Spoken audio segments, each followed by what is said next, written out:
The wind rushed across the empty fields of Heartland, carrying with it a quiet tension that no one could ignore. The sky hung low, heavy with gray clouds that seemed to mirror the weight pressing on Amy's heart. Bills lay scattered across the wooden table, edges curled from worry and time. A single slip of paper, the bank's final notice, sat on top. Somewhere in the distance, the faint cry of a horse echoed, reminding her why she'd risked it all in the first place. Heartland had always been about helping others, about giving second chances to animals, to people, to the town itself. But this time, their kindness had come with a price. It had started months ago, right after the terrible storm that hit Hudson. Fences were torn down, roofs ripped apart, and the small businesses that kept the town alive were left in ruins. Amy couldn't stand by and watch families lose everything. She opened the ranch gates to anyone who needed shelter: horses, cattle, even people who had nowhere else to go. Ty, ever loyal and strong, turned his veterinary clinic into a rescue center. He worked day and night, treating injured animals for free, saying that no creature should suffer just because times were hard. Together, they poured every bit of money and energy they had into rebuilding the town.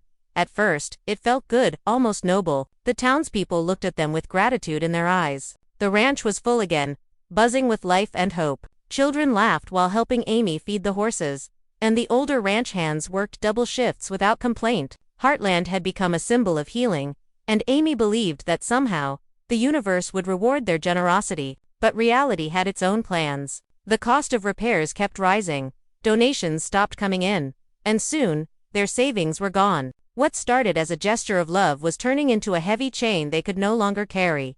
Ty tried to hide his worry, but Amy could see it in the way he stared at the clinic's empty shelves. Medicine bills were piling up, and clients who used to pay on time were struggling to. Every day, the phone rang with another reminder: a payment overdue, an account running low, another debt waiting at the door. The nights grew longer, the silence heavier. Amy began to question if they'd done the right thing. She wanted to believe that kindness would come back around, that good hearts never go unrewarded, but each passing day made it harder to keep that faith alive. The storm outside had passed, but a new one had begun, one that no one could see, and one that might take everything they'd built.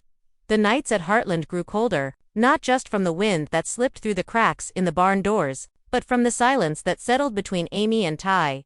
They had always faced life together, every heartbreak, every miracle, every challenge. But now, even their love felt weighed down by numbers on paper and the echo of unpaid bills. Amy would lie awake, listening to Ty's slow breathing beside her, pretending to sleep so he wouldn't see the tears slip down her face. She didn't want him to think she was losing hope. She couldn't let him see how scared she really was. Ty, on the other hand, spent more and more time in his clinic, working late into the night under the soft hum of the overhead lights. His hands, once steady and sure, now trembled when he reached for the phone. Every call seemed to bring another reminder of how far behind they were. Suppliers asking for payments, clients delaying appointments, banks refusing extensions. He told himself he could fix it, that he just needed more time, more work, more luck. But deep down, a quiet panic had taken root. He couldn't let Amy carry this burden alone, yet he didn't know how to lift it anymore.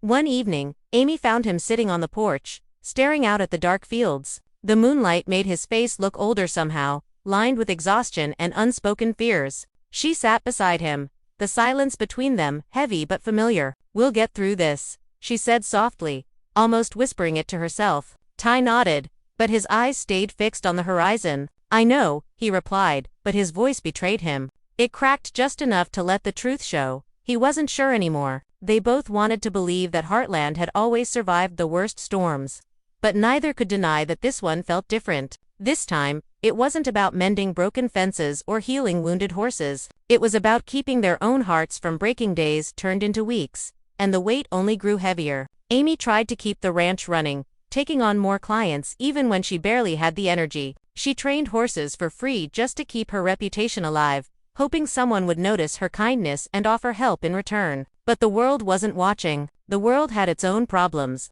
Every favor they'd given to Hudson seemed to fade from memory, replaced by whispers of how Heartland might not make it to the next season. For the first time, Amy heard rumors that someone else might buy the land if they couldn't pay off their debts. The thought of losing her family's home, the place where she'd built her entire life, made her knees weak.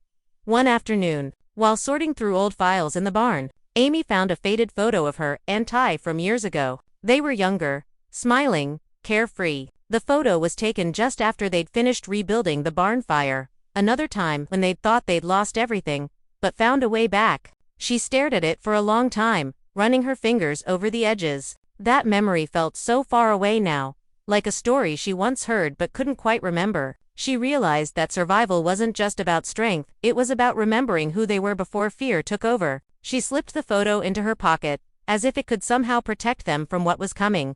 That night, when Ty came home, Amy met him at the door. She didn't say anything, just wrapped her arms around him and held on. He didn't ask why. He didn't need to. The world outside could crumble, the debts could pile up, but for that moment, they still had each other. And maybe, just maybe, that was enough to keep going one more day. Yet as the wind howled across the empty fields, Amy knew that love alone wouldn't save Heartland. Tomorrow would come, and with it, another bill, another demand, another test of how much they could take before breaking. But she also knew this. They'd built Heartland on hope before. Maybe they could do it again. Morning light crept slowly through the thin curtains, painting pale streaks across the kitchen walls. Amy stood by the sink, hands resting on the counter, staring at the coffee pot as if it might whisper an answer. The house was quiet, too quiet. Even the horses outside seemed to sense the unease that had settled over Heartland.